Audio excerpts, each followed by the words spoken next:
Salut, c'est William de Dr Excel. Aujourd'hui, on va étudier la formule Excel adresse et on va voir à quoi elle sert et comment elle permet de renvoyer une adresse dans Excel. Comme d'habitude, je vais te donner le fichier final avec tous les exemples qu'on va faire ensemble. Le lien est juste sous la vidéo, donc tu peux déjà télécharger le fichier, comme ça tu l'auras pour suivre avec moi. Et puis tu auras aussi une formation gratuite et puis des guides offerts. Tout ça te sera envoyé, donc le lien est juste en dessous de la vidéo pour pouvoir y accéder. Et tu as tous les autres liens dans la description de la vidéo. Donc la formule Excel adresse, en fait, elle sert à créer une adresse. Elle sert à écrire une adresse avec une formule Excel. Donc elle prend plusieurs paramètres. Donc si j'écris adresse de, en français, sauf qu'il n'y a qu'un seul D, c'est adresse. Je spécifie un numéro de ligne, donc par exemple ici je vais mettre à la 4e ligne,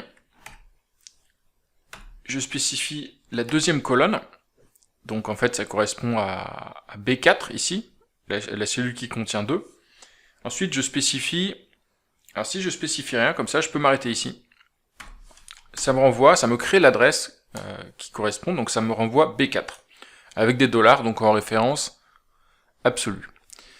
J'ai plusieurs autres paramètres que je peux spécifier. Donc par exemple, je peux, le 3e paramètre qui est optionnel, je ne suis pas obligé de le mettre, je peux spécifier si je veux une référence absolue, donc avec les dollars, seulement la ligne en absolu, la colonne en relative, inversement, et puis tout en relatif. Donc par exemple, je peux spécifier type 4, donc tout en relatif, et à ce moment-là, ça me met B4, mais sans les dollars.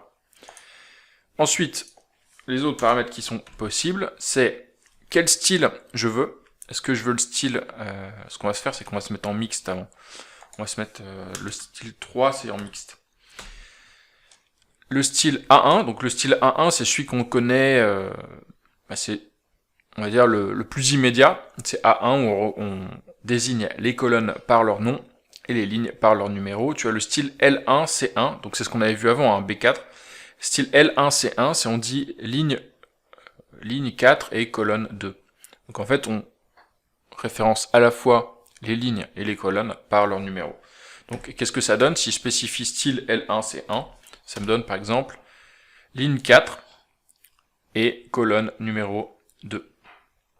Donc un autre style de référence qu'on peut utiliser. Et éventuellement, je peux spécifier une feuille dans laquelle est ma cellule. Donc je peux écrire par exemple feuille 1.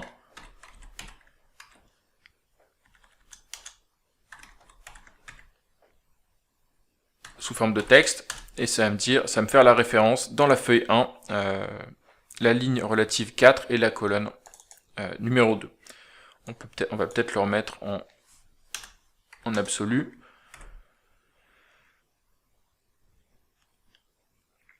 Ce qui me donne pareil ma référence. À quoi ça sert d'avoir cette référence écrite sous forme de texte? L'intérêt de faire ça, typiquement, c'est qu'en fait on peut construire une référence qu'on va utiliser ailleurs dans une formule. Typiquement, maintenant tu as ta feuille 1, référence B4, tu peux aller chercher ce qu'il y a là-dedans. Et l'intérêt c'est que tu peux construire une référence complexe qui va varier en fonction de plusieurs paramètres.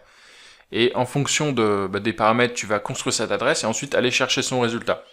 Donc ça peut être une manière en fait de faire des recherches de données. Tu as ta formule qui va te donner la ligne et la colonne, ensuite tu vas construire l'adresse, et peut-être même la ligne, la colonne et la feuille. La feuille, ça peut aussi être résultat d'une formule, pourquoi pas. Et une fois que tu as tout ça, tu peux aller lire son contenu. Donc par exemple, pour lire le contenu, tu fais un direct, voilà, de une référence sous forme de texte. Donc si je fais un direct de ce truc-là, ça me donne 2, c'est-à-dire le contenu de la valeur, le contenu de cette cellule. La fonction indirect, elle prend une référence sous forme de texte, donc ici, c'est un texte qui est une référence. Qu'est-ce que j'ai fait? J'ai appuyé sur une mauvaise touche.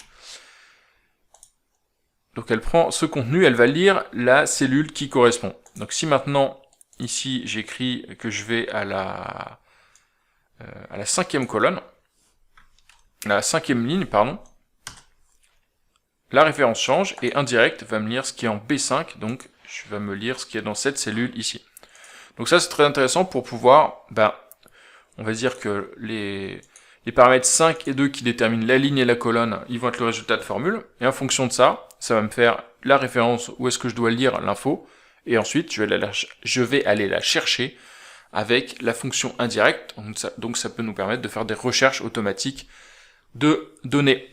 Voilà, j'espère que ça va te permettre de faire des recherches plus précises dans tes fichiers. Donc je te laisse le fichier juste en dessous de la vidéo, tu peux le télécharger, puis tu auras aussi la formation et les guides offerts directement chez toi.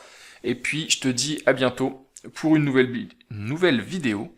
N'oublie pas de t'abonner, comme ça tu la recevras dès qu'elle est publiée. Allez, salut, ciao.